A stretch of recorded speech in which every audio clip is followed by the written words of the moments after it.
مفتی عبدالودود کے بیانات کے لیے مفتی صاحب کے آفیشیل چینل مفتی عبدالودود کو سبسکرائب کریں۔ اسلام کے قلعے کی حفاظت کے لیے اس زمانے میں جو ہمارا زمانہ جا رہا ہے 4 مورچے ہیں۔ ان مورچوں میں بیٹھ کر اسلام کے قلعے کی حفاظت ہوتی ہے۔ ایک تبلیغ کا مورچہ ہے، ایک جہاد کا مورچہ ہے، اور ایک مدارس کا مورچہ ہے، ایک خانقاہ مورچہ ہے۔ اور یہ چاروں مورچے اسلام کی حفاظت کے مورچے ہیں، اسلام کے قلعے کی حفاظت کے لیے ہیں۔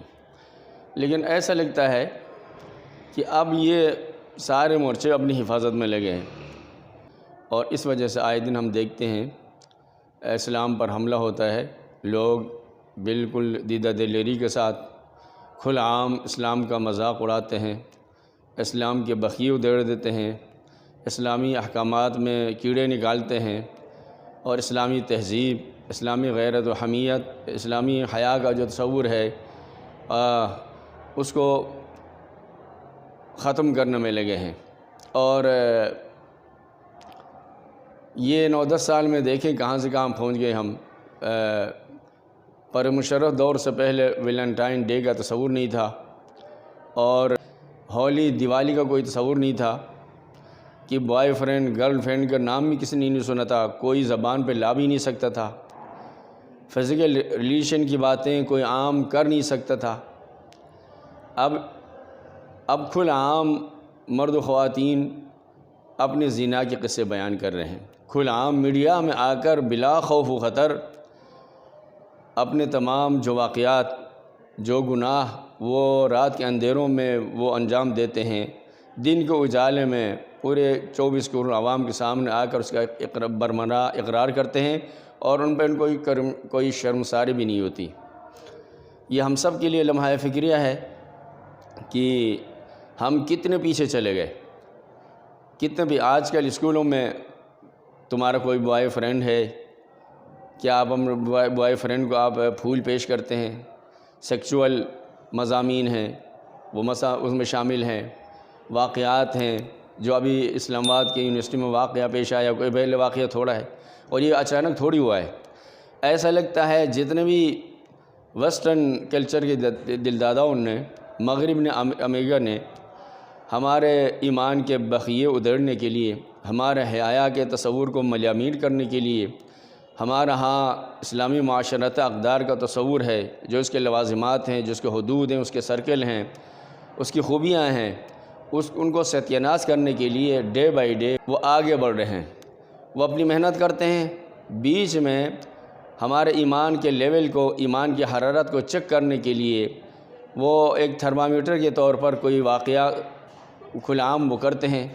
ان کا مقصد یہ ہوتا ہے کہ لوگوں کی نظروں کے سامنے آ جائے، لوگ ان پہ کیا رد عمل دیتے ہیں، اس کا کیا ریئیکشن ہوتا ہے۔ ہم کوئی واقعہ ہوتا ہے ایک دفعہ اچھلتے ہیں اور کہتے ہیں ہاں فلاں کو معافی مانگنی چاہیے۔ یار یہ معافی مانگنے کا مسئلہ تھوڑا ہے، کس سے معافی مانگے، معافی مانگنے سے کیا ہوگا؟ اصل اس کے پیچھے جو طوفان ہے، جو کہانی ہے، جو کچھ آہستہ آہستہ ہمارے ملک میں ہو رہا ہے، پارلیمنٹ میں جو قوانین پاس ہو رہے ہیں، کیا ان حالات میں ہم سب کو اپنے رویے میں تبدیلی لانی چاہیے، نہیں لانی چاہیے؟ آپ جب بھی کسی عالم کا کوئی پروگرام دیکھتے ہیں، تقریب دیکھتے ہیں، وہ مدرسوں میں ہوتا ہے یا مسجد میں ہوتا ہے۔ ہم نے بازاروں کو بلا دیا اور میدانوں کو بلا دیا، عوامی لوگ جہاں جمع ہوتے ہیں، عوام سے رابطے کو ہم نے بلا دیا۔ ہمیں کوئی بلاتا ہے، ٹکٹ بھیج دیتا ہے، اور ہمیں مہمان خوشی بناتا ہے، ہمارے نام پہ اشتہار چھاپتا ہے، ہم جاتے ہیں۔ تو ہم سب کو یہ دیکھنا چاہیے مدرسوں میں کہ 2% بھی دنیا نہیں ہے۔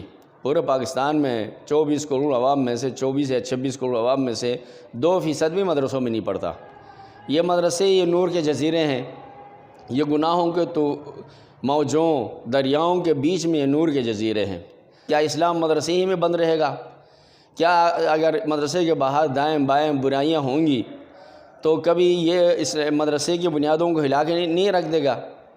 ہم پر عوام نے اعتماد کیا، وہ ہمیں چندہ دیتے ہیں، وہ ہمارے جنازے کو بے تحاشا لوگ چندہ دیتے ہیں، وہ ہمارے بیانات سنتے ہیں، عوام نے پورا اعتماد ہم پر کیا، اس وجہ سے ہم دین کے سفیر ہیں اور ہم نبی کے وارث، ہم یہ دعویٰ کرتے ہیں۔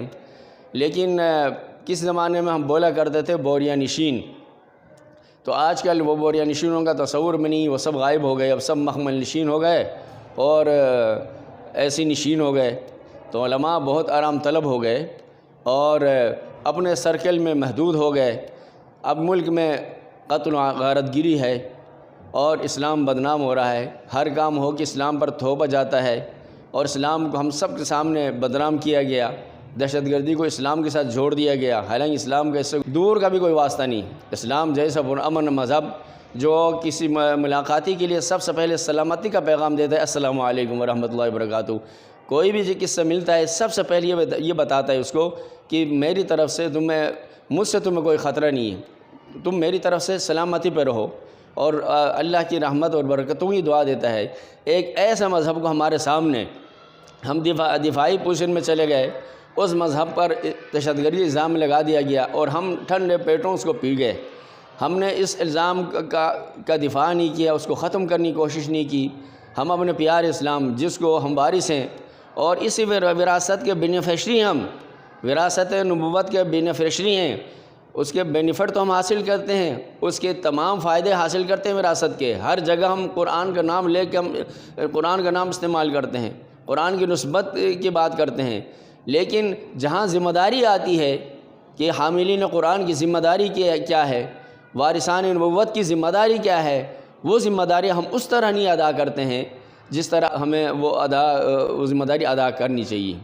ہم سب کو سوچنا چاہیے یہ کیا ہو رہا ہے، یہ کیوں ہو رہا ہے، کیا ہمیں اپنے طرز عمل کا جائزہ لینا چاہیے نہیں چاہیے، کیا ہمیں اپنے گربان میں جاننا چاہیے نہیں چاہیے۔